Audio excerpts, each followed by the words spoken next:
In this video, we're going to go through a more difficult vertical and horizontal asymptotes problem. So let's jump in. Okay, so here's the problem. Go ahead, pause the video, and see if you can solve it. Okay, coming back, here's the answer. If you got that right, feel free to skip the video. Otherwise, we'll go through and explain exactly how we got this. So there are basically two reasons that this problem is more difficult than normal. One is we don't actually know what the equations even are. So we don't know what A, B, or C here. They're unknown values. So we don't even know what equation or function we're talking about here. So that's one thing that's kind of an issue. The second thing that's kind of confusing is that they actually tell us the answers. So they tell us what the horizontal and the vertical asymptotes are. And it's our job to basically reverse engineer, in this case, A and C, not B, just A and C. So that's the difficulty here. Now, that can be kind of confusing. So if a way of addressing this doesn't immediately jump out, the best way, in my opinion, to think about it is to go through the process that you would go through if we were dealing with a function where we did know everything and we weren't trying to do things backwards. So I'm just going to make up some numbers here. What if we are dealing with this function? I'll just call this 3. So let's pretend A is 3, B is 2, and then let's say C is 4. I'm just making these numbers up. But if this was the function, then think about how we would solve this problem. And that can kind of shed some light on how we'll actually solve it. So I think it's actually easiest to start with the vertical asymptote. So let's start there. Now, first off, when does a certain function have a vertical asymptote? Basically when, and again, this is a little bit of an oversimplification. It can get a little bit more complicated than this in certain situations, but most of the time it's simple enough to say when the denominator is 0 and the numerator is not. So basically, think about it. When is the denominator 0 and the numerator not 0? We can find that by essentially setting the denominator, x plus 4 or x plus c, equal to 0. By the way, the reason for that is because as we get really, really close to 0 in the denominator, we get really, really close to dividing by a very, very small number. And just like when you divide by a very big number, you get a very small number. When you divide by a very small number, you get a very big number, which is essentially what a vertical asymptote is as it blows up to infinity. So think about it. Whenever this condition is met, we would have a vertical asymptote, and here that would obviously be at negative 4. So in this kind of made up situation, we would have a vertical asymptote at negative 4, at x equals negative 4. And then you should always verify that the numerator doesn't become 0 when you do that. Otherwise, it's trickier to think through. But yeah, if I plug in negative 4, the numerator would not be 0, so that's not a concern. So that makes sense. Now, what about horizontal asymptotes? How would we think through that? Now, that one is a little bit trickier because basically we have to think, again, a little bit more abstractly. How do you find the horizontal asymptote? First off, let me just start off by saying you could have two different horizontal asymptotes. You could have one as you go to the left, and you could have one as you go to the right. It's the way they've worded the question. They're basically assuming that there's only one, which is usually what you get, but theoretically you could have two different ones. I'll just assume that we're dealing with one, and I'll just assume that we're talking about the one as we go to the right.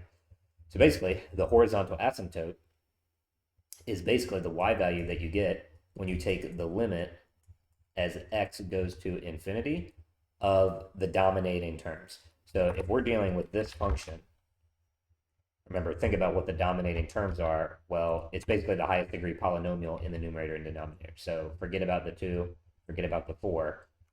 These two values are the dominating terms. And then again, you can kind of do algebra with those. Again, I'm not going to explain why this method works. We address those elsewhere. But basically, if you actually knew the numbers, this is how you would think about it. So long story short, hopefully it's clear that the horizontal asymptote would be 3 if this was the number. So the vertical asymptote would be at x equals negative 4. The horizontal asymptote would be at y equals 3 with these numbers. Now, again, I just made these up. These are not what the actual, we have no way of knowing that 3, 2, and 4 are A, B, and C that they are actually asking us to work with. But that's how we would do it if those were the numbers. So I guess my idea is do the same exact thing, but basically leave a placeholder for the variables. So like ax plus b over x plus c, and then we can kind of do the exact same thing we did over here. It's just that instead of 4, it'll be c. And hopefully when you look at it that way, we again, it's still the same rules. It's just we're dealing with unknowns now. So we're looking for the space, or we're looking for the spot where this is true, where x plus c is equal to 0, but also we have an additional piece of information that they've already told us the vertical asymptote. Because again, if you think about it, if you have an unknown equation with x and c in it, that's one equation with two unknowns, we can't solve it. But they did tell us what the vertical asymptote was. They told us that it occurs at x equals -3. So I can just replace this with -3, and then we can kind of reverse engineer. This is how we solve things backwards, so to speak. We can reverse engineer what c has to be. And hopefully it makes sense that c would have to equal +3. And think about whether that makes sense afterwards. If we had x plus 3 down here, it would make sense that we have a vertical asymptote at x equals -3. Just like when we had x plus 4, it made sense that we would have a vertical asymptote at x equals -4. So that actually checks out. And we could do something similar with the horizontal asymptote here. Again, we can basically deal with the same situation here. Limit as x approaches infinity. And now we're dealing with this. And again, we've already figured out c, but it doesn't really matter to find out the horizontal asymptote because, again, we still have the dominating behavior. So only the leading terms in the numerator and denominator matter. And now if we have the ax divided by x, those can cancel out, and we're just left with a. And again, they've already told us what the horizontal asymptote is, y equals 2. So basically what we would get is 2 equals a. So there you go.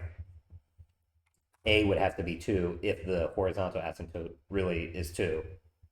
Because we, by the same logic, even though we don't know a, b, and c, we've kind of figured out, based on the structure of this equation, that the horizontal asymptote must be y equals a. So if the horizontal asymptote is y equals 2, that means a has to be 2. So there you go. We figured out a and c. Unfortunately, there's really no way, or at least no way that jumps out at me to find b, but they're not asking us to find b, so all we need to figure out is a plus c. So a is 2, c is 3, therefore a plus c must be 2 plus 3, or 5. So there you go. It's the same as the problem as if we had actual numbers, just we're doing it more abstractly, and we're also thinking backwards a little bit, but it's ultimately the same process and the same conditions that we need to use. So hopefully that'll make sense, and I will catch you next time. See you.